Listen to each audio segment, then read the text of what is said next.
Hello and welcome back to the AI Ethics Now podcast. My name is Tom Ritchie and I'm really pleased today to be joined by Dr. Doris Dippold from the University of Surrey. Doris's research examines how we design for rapport between humans and machines, particularly in sensitive healthcare contexts. Her work on a cervical screening booking chatbot reveals how linguistic cues can make or break users' experiences, influencing whether they accept the technology or engage with the healthcare service it provides. Doris, hello. Hi, thanks for having me. No, great to have you as well. I wonder, Doris, if you could speak to us a little bit more about what brings you to this conversation on AI ethics, please. Yeah, so obviously, ethics is defined around the kind of will to prevent harm from artificial intelligence. And my sort of specific angle on this is language. Language can include, language can exclude. Obviously, when we interact with a chatbot, it speaks to us. And it speaks to us in a sort of similar way as a human being would speak to us. And we know from research on human interaction that discrimination can occur because of how we speak and based on how we are spoken to by others.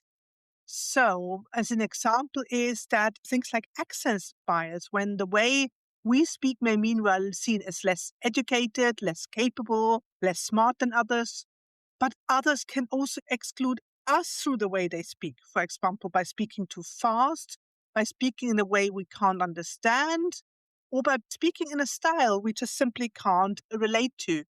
And we need to make sure that the same is not happening in conversational AI, in with of chatbots and other forms of conversational artificial intelligence, especially for minority ethnic and for minority language groups. And we need to avoid it, especially as we know that generative AI is generally quite Anglo-centric. That is particular US American Anglo-centric. These are this is the sort of angle I come to for this. That's great. And it really shows that I think that you and I come at this from a very similar point of view around wanting to get past this kind of Western bias that exists within LLMs. Doris, you presented at the Building Bridges Symposium on Human AI Interaction at the University of Warwick. And your talk that day was titled Conversational Chemistry, Designing for Rapport Between Humans and Machines. Can you explain a little bit what you mean by rapport in the context of human AI interaction, please? So the rapport concept derives from Helen Spencer Otis' work, who's actually a former professor at Warwick. And she defines it as people's perceptions of harmony and friction in interpersonal relationships, so how harmonious or how frictionless a kind of interaction has been. And whilst she has designed the rapport concept for human interactions, we also know from previous research that people perceive machines as social actors, similar to humans, so they kind of feel as if they are interacting with a human. And the chatbot industry has strived to make chatbots behave in ever more human-like ways. It's always been a kind of a goal of, passing the Turing test. It should be indistinguishable from a human. And for this reason, I thought it is worth trying to apply the rapport concept and some of the kind of analytical tools to human chatbot interaction. So how I see is rapport in human chatbot interaction is very similar to rapport in human interaction in a way. By this, I mean, how do people feel about the way a chatbot interacts with them, whether they sense these interactions as harmonious, whether they perceive of them having some friction, and so on. So actually, the way I approach it is quite similar to how I might approach human-human interaction. And can chatbots genuinely build rapport, or are they just simulating something that we as users perceive as rapport? Yeah, no, obviously they only simulate it. A chatbot is a machine, and and I think we need to remain very attuned to the fact that they are still a machine, even though they might feel to us as occasionally quite sentient. This is why so many people now use them as therapists and so on. But no, rapport is always simulated. There's even a term for it, artificial sociality.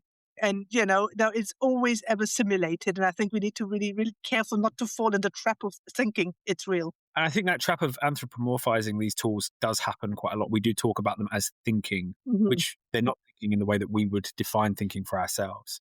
And I think with your research, you studied a cervical screening booking chatbot. What did your research reveal about how users perceived rapport with the chatbots in that quite specific sensitive space? Rapport that's in some way threatened can be triggered along different dimensions. So it includes whether the interaction allows us to achieve our goals, whether we feel we've been treated fairly, whether we feel we can maintain our autonomy, whether the other party speaks to us in the way we feel we should be spoken to, whether we feel respected, and to the extent to which we feel things are ethical. And generally, my research found that people felt that the chatbot facilitated their goals to book an appointment because it offered a lot of convenience over traditional methods of invitations.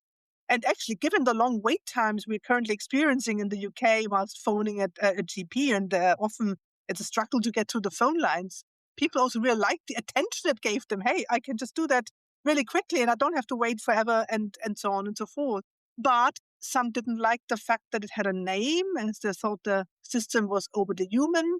The system also revealed sort of other less positive perceptions. So, for example, the patients didn't like the way that chatbot nudged them to attend the appointment. So, for example, through frequent reminders or through the way it issued invitations, for example, by saying, any questions are ready to book. So this was sort of seen as dismissing people's agency and impacting their autonomy of making their own decisions. And being bombarded with lots of booking reminders or reminders to book an appointment in the first place also made patients feel disrespected. It made some patients feel as if there was something wrong with them, even though this was obviously just a kind of screening appointment that they were booking.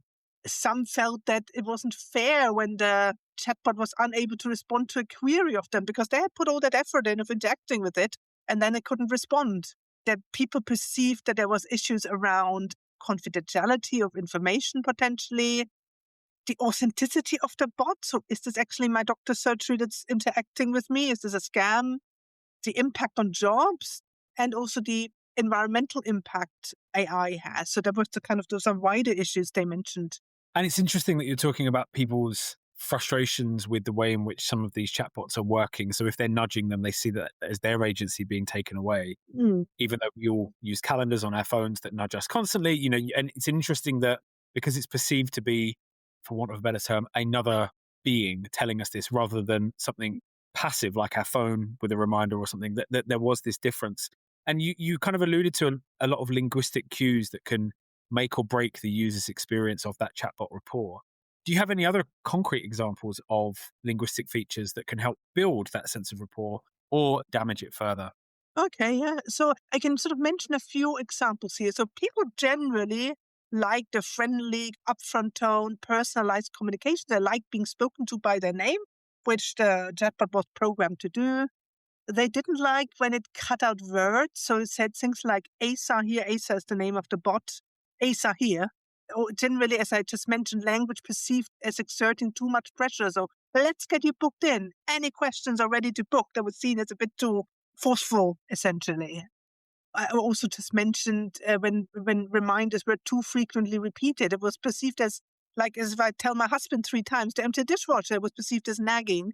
And that was particularly difficult in contexts where people were more vulnerable. So when people had previous bad experiences with cervical screening or other sort of previous trauma, that was perceived as particularly difficult, which shows that it's even more important that we don't just design chatbots as a kind of one size fits all, but we adapt the way they speak to different user groups. And we are very sensitive about the way the language is designed. I mean, these are just some examples, but on the whole, the kinds of niggles people had with the chatbot language were very similar to the things other people dislike about human language. Yeah, and it's interesting to see those parallels between human language and the role that AI has when we're interacting with it. And I know that your work also explores that delicate balance between human-like warmth and this idea of transparent automation when we are having discussions with it. Why do you think that balance is so important? And what happens when chatbots lean too far in either direction away from human-like warmth or automation? So obviously what has to be said is that people's perceptions, some people are drawn more in one direction, some more than other people. But with sort of the general balance that I found is that most people like the injection of some human-like qualities in the chatbot's language and behavior, especially as this is a quite a sensitive sort of health context. But this raises expectations of the bot being able to have the same level of understanding as a human and the same level of kind of flexibility to react to kind of difficult issues as a human. And that means that when the chatbot does not respond in the desired way, when it can't react flexibly, when something goes wrong, people are disappointed. So, in other words, if a chatbot has presented itself as too human previously, users expect them to be able to sort out any mess just like a human would. So, while the inclusion of these human like qualities in chatbot dialogue can support engagement, they can become problematic if the bot then can't live up to acting like a human. And some people are just generally just a bit crapped out if it acts too much as a human. It's like the I think it's described as the uncanny valley. It's just a bit creepy if that happens. And yeah, so there's this delicate balance. And again, it's a tricky one because if one user group may like this, the other group may like the other. So I'm wondering whether bots can become a bit more perceptive, perhaps. Like, humans learn to accommodate, we learn to read the other person as we interact with them and we can adjust what they do. And I think there is still a way to go for the industry, perhaps, to learn to instill this sense of accommodation into conversational products. And I think there are so many risks of chatbots appearing to be too human like. And you've touched on a great one of it increases our confidence in it. And we think, as you say, it can just do things that a human can do, which brings us back to the anthropomorphizing discussion that we do mistakenly sometimes, I think, with these LLMs. If you're not sure how they work, it can look like it's a human speaking back to you when actually it's not. And we spoke at the beginning as well about bias. And I think bias is a really key thing to return to. So you've written about language ideology bias in conversational technology. How do these biases show up in chatbot design that you've seen? And what are the implications for equity of access across diverse user groups, both Western and non-Western? Yes, we did some research a few years ago, me and a few other people, with developers of chatbots and other technologies. And we found that these biases reflect developers' beliefs about language and about the nature of communication. So designers of chatbots are not always or actually rarely linguistically trained. They may not think about users' cultural norms, their norms of interaction, their preferences, and so on. And we found that that can lead to biases, which informs, for example, the selection of training data. So training data that are used are data that represents very standard English. Often training data is written data, not kind of conversational, interactional data. And generally, it's data that doesn't represent the target population. We know from research in pragmatics, which is my kind of home linguistic field, that people talk in very different ways based on their linguistic and cultural upbringing. But this is not generally taken account yet by the industry. And this has huge implications for access. So if a chatbot speaks to users in ways that does not accommodate to their needs, for example, the needs for politeness, for, the degree it presents itself as human, as we just discussed, the way emotions are expressed, it's an important one as well. Users may be put off to using it, which might mean in turn that they don't have access to a service that mediates important services like appointment bookings for the GP and so on. And if our life becomes more automatized through bots, then some certain groups can be excluded from really, really important services. And then let's also consider speech recognition systems here. This was a written chatbot I was working on. But if we consider speech recognition, if they are not trained on accents or languages out of the mainstream, then some people will simply be left out of the gate of those services. Absolutely. And I think biases can exclude or disadvantage certain users. It brings us really nicely to the last question, which is what steps do you think we can take to ensure a positive future with AI, please? I think there's a range of such steps. First one is to really think about the fact that people want to achieve more than just goals like book an appointment or book a train or complain. A lot of these systems of interacting with them is emotionally loaded. It's, when I go to whatever a debt service and the first thing is perhaps a bot that interacts with me, that's great because these services can scale what they're doing. And that's a good thing in many ways. But on the other hand, say debt advice is very emotionally loaded because people are stressed. Then the whole medical field that I've been working on, there's a huge range of emotions involved. So I think we need to define access, not just around ability or disability in the sense of, I can't access a system because I'm blind or I'm deaf and so on. Obviously, this is very important. And there's a huge amount of work done on these things. But I think we also need to define emotional access. And I have kind of tried to do here. And in fact, there is a recent white paper out the right to emotional access in digital systems, which discusses just that issue. The second thing to ensure a more positive future with AI is that at the moment, obviously, this field is quite technologically led. So, we talk about the new tech that's coming on and it's ever so much better and the biggest, the LLMs and so on and so forth.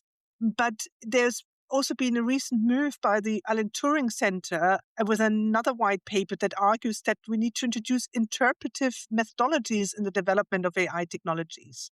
So for me, that means we need to take into account contextual information such as user perceptions and values. And we also need to have human-led evaluation metrics. And at the moment, these evaluation metrics are kind of computational scores, but they are themselves have problems of bias and so on. So we need to be much more human-led in our evaluation and development of the system. So I think we need to prioritize humans rather than the technology, and we need to interpret rather than process language, and that would ensure a much more positive relationship with generative AI. And I think your point about interpreting language is really key. And they can understand how the machines are working. They can understand the biases that are inherent, but also how they can have that criticality when it comes to thinking about the responses. How do they apply it? Are they asking the right question? Which seems to be a really interesting but constant theme that we come to in this. Thank you, Doris. Really great to have the opportunity to hear more about your work. Thank you so much for joining, and I'll speak to you again very, very soon. Okay. Thank you so much. Thanks so much.